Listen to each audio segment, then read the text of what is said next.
Is it a good idea to memorize your speech, and how do you memorize a presentation?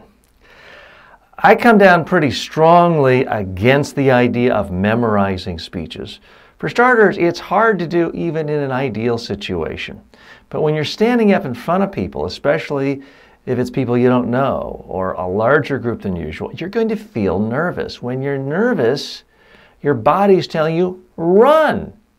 Your brain actually shuts down. Your ability to recall information quickly and easily goes out the window. So I don't recommend trying something that is not only hard, but 10 times harder than normal. It sets you up for failure. The other problem with memorization is that when you stumble over a word, it's like you've run over a speed bump and everything falls apart. And it makes it seem like the ripping sound of a record player needle off of an old record player. The whole presentation comes screeching to a halt. That's why it's so obvious when a Broadway actor flubs a line. It's just somewhat jarring. I recommend you try to have a more natural conversational way of just speaking with people.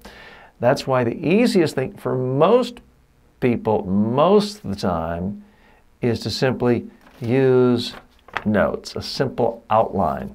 That way you're not trying to get every word just right in a set order. You're focused on the ideas, and you're conveying the ideas, and you're using whatever words come to you. Much less stressful on the memory, therefore lower probability of messing up.